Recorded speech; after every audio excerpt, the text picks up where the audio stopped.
It's been a long time coming. They ain't cuffing my cloth, they tugging it. Putting up numbers, 99 problems, and I still kept it 100. Yeah, it's been a long time coming. They ain't cuffing my cloth, they tugging it.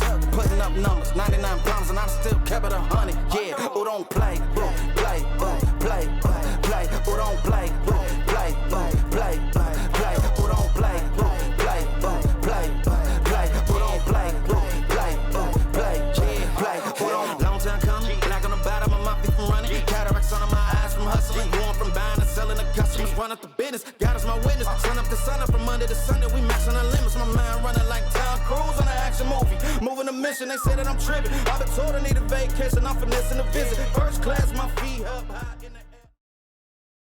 Hello everyone, my name is Joe. Welcome to the Genius of Joe. And today, this is a very different environment than usual. I'm here with the lovely Monica. Hi. Who's modelling for me today. Let's let you introduce yourself. What do you do? I'm Monica. I dance, act and model. So I'm very excited for the shoot today. Yes, it's cool. Yes.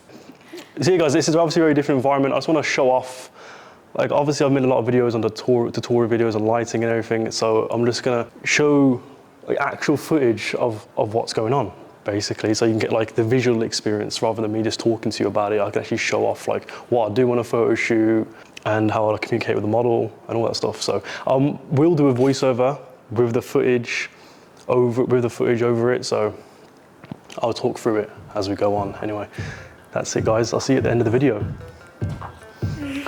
Cool. Okay. I look like a bag of money I'm on. They wanna know what I'm on.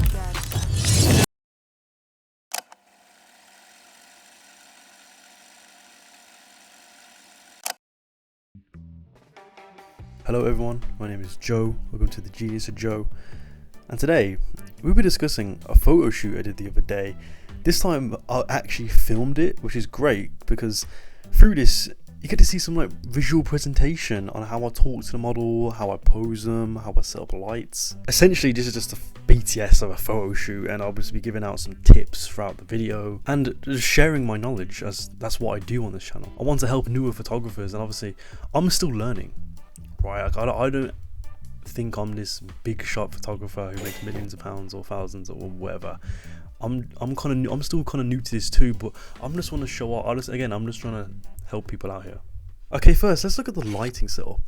I like to use the f22C as my main key light for most of my shoots. I don't know why. I think it's mainly because of its like soft lighting, the diffusion on it, because it's a square. So I kind of think it's more soft, and I guess you use a cob light with a softbox. I'm not really sure, but I just love using the light because a lot of cinematographers use it, and yeah, I just enjoy it. It's fun. It's a fun little light to use, as also has the RGB aspect to it, which is really cool. My favorite lighting setup is by far the Rembrandt lighting, as it creates a unique shape. Obviously it creates that triangle on the cheek of the subject, but it clearly shows off the subject's face. It's not too dramatic, but it's not too bland at the same time. Speaking of bland, I try to avoid front lighting in studios, as I believe it's too flat. You know what I mean? It's not really unique looking, but depending on the model and the mood I'm going for, I might do it sometimes, but for the most part it's a Rembrandt lighting. I'm using much more expensive lights, but you can use any other cheaper alternatives at similar watt power. I'm just using these ones because I have access to these for free because I go to film school, so it's great for me. But yeah, any cheaper alternative would do, especially if this setup is very simple, and I'll show you as we go on for the video. It's a very simple setup. You don't need these super expensive lights. One thing that I say is essential is adding a backlight. The main difference between my older work and my current work is the inclusion of a backlight, and I think this is like the best decision I've made in my work, as it creates that shape, it creates more dimension within your images, it separates the subject from the background, and it gives off that more cinematic look. So what do I use for a backlight? For this shoot, and for most shoots I use the Nanlite 60B with either the Fresnel lens or the reflector dish attachment. I use these ones because it narrows down that light, which makes it more harsh, which exaggerates the look even more, which is obviously something that I'm going for. Well, actually, also, as you can see on the screen, for this part of the shoot, I was using a light panel. Instead of the Nanlite, I had a Nanlite as like this kind of spotlight look on the background. I was trying to go for something that I haven't really done before. I don't think really went that out turned out that well, as I feel like it was too bright and it was kind of just washed out. It just looked like a washed out circle. It didn't really look like a cool looking circle, if that makes sense. A cool looking circle, yeah, I don't know. But yeah, for this one I used the light panel.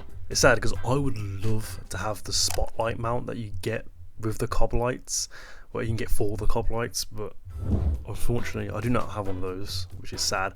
If I get one of those, the shoots I would do, the photos I would take, yeah, I need that mount. But for now I'm gonna have to do with the Fresnel lens and stuff. So yeah, the only lights I'm really using is the f22C, the 60B, and the light panel at times. And yeah, very simple setup. It's something that you can replicate with cheap alternatives. Including the lights, we also used a black flag, as obviously we don't want the light spilling everywhere. We don't want the image to look too flat. We want some shape in there. And also we are shooting on a white infinity cove, so yeah, light is bound to spill everywhere, so you want to really control that as much as possible when you're shooting against those. Another amazing tip to make your photos stand out is shooting on the darker side of the faces. This is something that you might not think to do, but this is a practice and method that every cinematographer uses to create that cinematic look in their footage and in their video. Yes, it is video, not photo, but don't you want your photos to look cinematic and cool looking? So yeah, I want to use those similar techniques. I also do cinematography, and obviously I've been implementing a lot of rules that I've learned from film into my photography. And I've noticed that my photography game is so much better because a lot of people want to go for that more bland look when they're with it. So, oh yeah, they want to shoot on the light side because that's where all the features are, but you want to go against that. You know what I mean? But you have to be more unique with it sometimes. Yeah, this video is basically just advice that I've given out in my previous videos into one, with that visual guidance, you know? I hope you guys like this sort of content. Please comment below if you want to see more like this, and I'll try to film BTS of basically all my photo shoots when I can. And it'd be great to talk over it and discuss what I did on that photo shoot and how I got the photos I did get. I want to discuss posing for a minute, as that's always been a weak point of mine, right? Posing.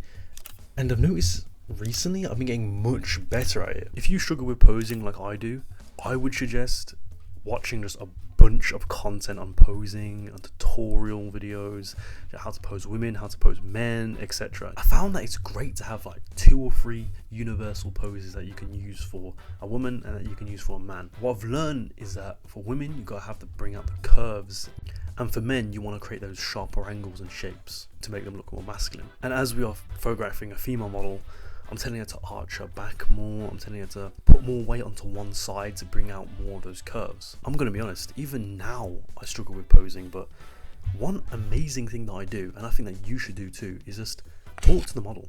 Have a normal conversation with them. Pay attention to their body language, their stance, and if there's anything that they do that is kind of looks photogenic, it kind of looks like that would look really good on camera. Take a mental note of it, and when you finish the conversation, just tell them to do that pose. Just tell them to, oh, that was really cool, do that. And then they'll do it. And sometimes, depending on the model, if you're telling them to pose, they automatically become more aware of their body and their body language. So there's a high chance they can look very robotic, very awkward looking. So with this method, if you're just talking to them, they're going to have a much more natural body language and much more natural posture. And in my experience, I think this is much better than just asking them to pose and what's your favorite pose. Like I've done that before, where I'll watch your favorite pose, and sometimes it's great, they know exactly what to do, but then sometimes it's like they're not as experienced, they're like, I don't know, and they're very awkward, they don't know what to do, and it's like, and you can't blame them, right? Like some guys got a camera in their face and they're just telling you, oh, just pose for me, like just do your favorite pose, like now, like yeah. Also with this method, it just helps to create a more wholesome and more comfortable environment for the model. And like I said in a previous video, which I'll put on the screen that you can watch after this, if you're awkward and shy, the model is most likely going to absorb that same energy, which will definitely show in the photos. And it's just not a reputation you want to have as a photographer. Like, you might be a nice guy, but if you're shy and awkward, do models really want to work with you? Think about the best photographers. They're all talkative, bubbly, charismatic, as they need to be. They all are charismatic, even if they're not like that all the time, even if it's just for a photo shoot. You just gotta do it, man. They do this because they need to make the model feel comfortable and to get the best poses and energy out of them, which again will show in the photos. Anyway guys, that is it for the video. I hope you guys found this helpful. Yeah, I just wanted to show like some visual presentation on my work and how I do things really. And if you like this type of content of the BTS of my photo shoots on my work, and I'm giving out tips throughout the video through a voiceover, please like, subscribe, comment. Let me know if you guys want more content like this, because I think it's quite fun. It's my first time doing this. I'll definitely start making this a regular thing if I see some support from it, you know. So yeah, comment right now. Comment if you want to see more of this. Anyway guys, that's it. Thank you for watching. Like, subscribe, comment, and I'll see you next time.